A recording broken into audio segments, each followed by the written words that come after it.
Hello friends, welcome to home food recipes. આજે આપણે બનાવીશું લોટ બાંધવાની કે વણવાની કે તળવાની ઝંઝટ કર્યા વગર શાકભાજીથી ભરપૂર એકદમ હેલ્ધી કચોરી, જે આનાથી પહેલાં કદાચ જ તમે આ રીતે બનાવીને ખાધી હશે. ઉપરથી ક્રિસ્પી, અંદરથી સોફ્ટ આ કચોરી ખાવામાં ખૂબ જ ટેસ્ટી છે. તમે સાંજના નાસ્તામાં ચા સાથે, ગ્રીન ચટણી કે પછી કેચઅપ સાથે આ કચોરી એન્જોય કરી શકો છો. તો ચલો આ હેલ્ધી કચોરી કેવી રીતે બનાવવી એ જોઈ લઈએ. તો એના માટે સૌથી પહેલાં મેં સ્ટીમરની જે કાણાવાળી ડીશ આવે એ લીધી છે. એની અંદર આપણે પોણો કપ એટલે કે 100 ગ્રામ જેટલા તાજા લીલા વટાણા ઉમેરીશું. હવે એમાં 1/3 કપ જેટલા 40 ગ્રામ જેટલા ફ્રોઝન મકાઈના દાણા ઉમેરીશું. જો તાજી મકાઈના દાણા હોય તો તમે એ પણ લઈ શકો છો. હવે અડધો કપ જેટલું ગ્રામમાં 80 ગ્રામ જેટલું ચોપ કરેલું ગાજર ઉમેરીશું. હવે સરસ આ રીતે આપણે બધું જ ડીશમાં ફેલાવી દઈશું અને ગેસ ઉપર મેં સ્ટીમરમાં પાણી પણ ઉકાળવા માટે મૂકી જ દીધું હતું. તો પાણી સરસ ઉકળી જાય એટલે આપણે જે વેજીસવાળી ડીશ છે એ આની અંદર મૂકી દઈએ અને ઢાંકીને મીડિયમ ફ્લેમ ઉપર આપણે 10 મિનિટ આ વેજીસને વરાળમાં સ્ટીમ થવા દઈશું. ત્યાં સુધીમાં આપણે એક કડાઈની અંદર 1.5 કપ જેટલું પાણી ઉમેરીશું. 250 ml વાળો એક મેઝરિંગ કપ છે, તો 375 ml અત્યારે આપણે એમાં પાણી ઉમેર્યું છે.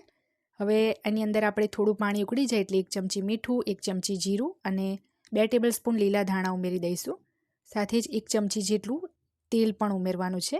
હવે બધું જ આપણે બરાબર મિક્સ કરી લઈશું. હવે પાણી આપણું સરસ ગરમ થઈ ગયું છે એટલે આપણે એની અંદર પોણો કપ જેટલો મેં રવો લીધો છે એ થોડો થોડો કરીને ઉમેરતા જઈશું અને બીજી બાજુ એને આ રીતે ચમચાથી મિક્સ કરતા જવાનું છે, જેથી રવામાં બિલકુલ ગાંઠ ના પડે. ખાસ તો આ પાણી જે છે એ બિલકુલ ઓછું ગરમ ના હોવું જોઈએ, નહીં તો એમાં ગાંઠ પડવા લાગે છે. તો આ મિશ્રણને 3 થી 4 મિનિટ સતત હલાવતા રહીને ધીમા તાપે આપણે કૂક કરવાનું છે. જ્યાં સુધી આ મિશ્રણ આપણું આ રીતના ગાઢું ના થઈ જાય અને પેન છોડવા ના લાગે ત્યાં સુધી 3 થી 4 મિનિટ એને સતત હલાવતા રહીને આપણે કૂક કર્યું છે. હવે આપણે ગેસ બંધ કરી અને ઠંડુ થવા દઈશું. બીજી બાજુ 10 મિનિટ થઈ જાય એટલે આપણે વેજીસને પણ ચેક કરી લઈએ કે બફાયા છે કે નહીં. આ રીતે વરાળમાં જ આપણે આ શાકભાજી બાફવાના છે, જેથી એમાં બિલકુલ પણ પાણી ના ઘૂસી જાય. જો તમે ડાયરેક્ટ જ કુકરમાં પાણી લઈ બાફશો તો કચોરીમાં પછી બાઇન્ડિંગ નહીં આવે. તો અહીંયા તમે જોઈ શકો છો વટાણા, ગાજર, મકાઈના દાણા બધું જ સરસ ચડી ગયું છે. તો હવે આને બહાર કાઢી આપણે ઠંડુ થવા દેવાનું છે. ત્યાં સુધીમાં એક નાના મિક્સર જારમાં આપણે 1/3 કપ જેટલા જે કાચા પૌવા આવે એ ઉમેરીને સરસ એનો પાવડર કરી લઈશું. જે આપણે બટાકા પૌવા બનાવવામાં જાડા પૌવા વાપરીએ એ જ પૌવા મેં લીધા છે અને સરસ એનો મેં પાવડર તૈયાર કરી લીધો છે. આ જે પાવડર છે એ કચોરીના સ્ટફિંગનું બાઇન્ડિંગ માટે ખૂબ જ ઉપયોગી છે. તો શાકભાજી આપણા થોડા ઠંડા થઈ ગયા છે ત્યાર પછી આપણે આ રીતે એક મેશર લઈને એને અધકચરા મેશ કરી લઈશું. એકદમ વધારે એને મેશ નથી કરવાના, થોડા અધકચરા રહે એ જ રીતના રાખવાના છે. હવે એની અંદર આપણે મસાલા ઉમેરીશું, જેમાં 1 ચમચી આપણે તીખું લાલ મરચું ઉમેરીશું. અડધી ચમચી આપણે કાશ્મીરી લાલ મરચું ઉમેરીશું કલર માટે. 1 ચમચી જેટલું ધાણા જીરું પાવડર ઉમેરીશું. 1 ચમચી જેટલો આમચૂર પાવડર ઉમેરીશું. 1 ટેબલસ્પૂન આદુ લસણ મરચાં ઉમેરીશું વાટેલા.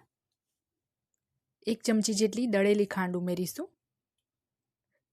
3 ટેબલસ્પૂન એમાં ઝીણા સમારેલા લીલા ધાણા ઉમેરીશું. સ્વાદ મુજબ મીઠું ઉમેરી દઈએ. હવે આપણે જે પૌવાનો પાવડર કરીને રાખ્યો હતો એ બધો જ પાવડર આમાં એડ કરી દઈશું. સાથે જ આપણે એમાં 2 ટેબલસ્પૂન ડ્રાય બ્રેડ ક્રમ્સ પણ ઉમેરવાના છે. આ બ્રેડ ક્રમ્સની રેસીપી મેં પહેલાં ચેનલ પર શેર કરેલી છે. ડિસ્ક્રિપ્શન બોક્સમાં એની હું લિંક આપી દઈશ, જેથી તમે જોઈ શકો. તો બધી જ વસ્તુને સરસ આ રીતે આપણે મસળીને મિક્સ કરી લઈશું. જે રીતે લોટ બાંધીએ એ રીતનું આ મિશ્રણનું બાઇન્ડિંગ આવવું જોઈએ, સહેજ પણ છૂટું ના પડવું જોઈએ. તમે જોઈ જ શકો છો સરસ આપણા મિશ્રણને બાઇન્ડિંગ આવી ગયું છે. તો હવે આપણે આમાંથી નાની નાની સાઇઝની ગોળી બનાવીને તૈયાર કરી લઈશું. તો આ જ રીતની આપણે બધી જ ગોળી તૈયાર કરી લેવાની છે. તો બધી જ ગોળી મેં અહીંયા તૈયાર કરી લીધી છે.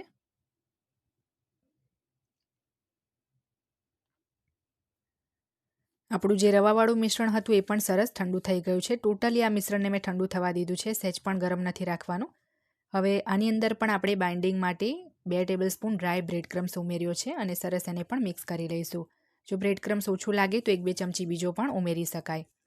તો તમે જુઓ આ મિશ્રણને પણ સરસ બાઇન્ડિંગ મળી ગયું છે. જો તમારી પાસે બ્રેડ ક્રમ્સ ના હોય તો પૌવાનો જે પાવડર કરી આપણે સ્ટફિંગમાં ઉમેર્યું એ જ રીતના તમે આમાં પણ બ્રેડ ક્રમ્સની જગ્યાએ પૌવાનો પાવડર ઉમેરી શકો છો.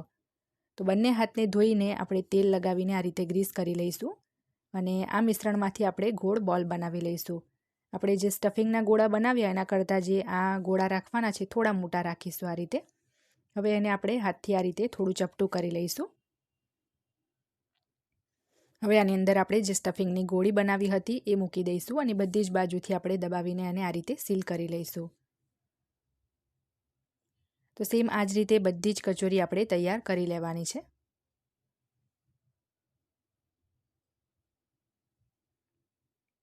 તો અહીંયા તમે જોઈ શકો છો બધી જ કચોરી મેં તૈયાર કરી લીધી છે.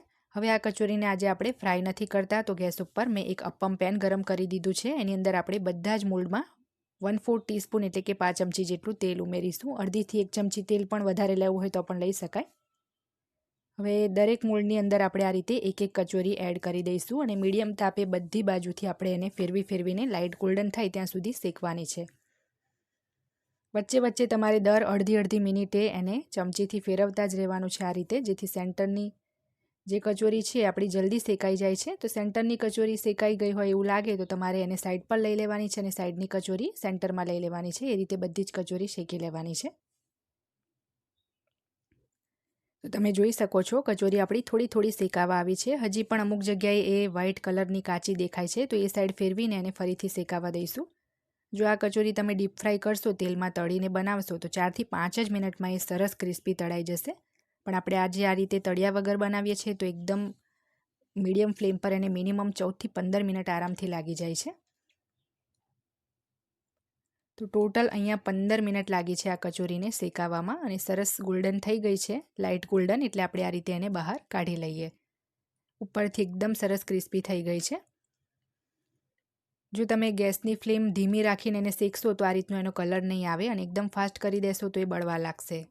એટલે મીડિયમ તાપે જ આપણે એને શેકવાની છે, વચ્ચે વચ્ચે ફેરવતા રહીને. અને બીજા બેચની પણ સેમ એ જ રીતે મેં તૈયાર કરી લીધી છે. એને પણ 15 મિનિટ લાગી છે, તો એને પણ મેં બહાર લઈ લીધી છે. તો ફ્રેન્ડ્સ, તેલમાં તળિયા વગરની આ જે કચોરી છે ખાવામાં ખૂબ જ હેલ્ધી છે. જો તમે ડાયટિંગ પર હોય, તેલ ઓછું ખાતા હોય કે ગળું ખરાબ હોય, કંઈ પણ પ્રોબ્લેમ હોય તો આ રીતે તળિયા વગર આ કચોરીની રેસીપી ચોક્કસ ટ્રાય કરજો. ખાવામાં તો એટલી ટેસ્ટી છે કે તમે વારંવાર આ રીતે બનાવશો. તો અહીંયા મેં એને કેચઅપ સાથે સર્વ કરી છે અને એક કચોરી અહીંયા મેં તમને તોડીને પણ બતાવી છે કે અંદરથી પણ એકદમ સરસ કૂક થઈ છે. તો ફ્રેન્ડ્સ, જો તમને મારી આજની આ રેસીપી પસંદ આવી હોય તો ચેનલને સબસ્ક્રાઇબ કરવાનું બિલકુલ ના ભૂલતા. પાસે આવેલા બેલ આઇકનને પણ ચોક્કસ દબાવજો, જેથી દરેક નવા વિડીયોની નોટિફિકેશન તરત તમને મળે.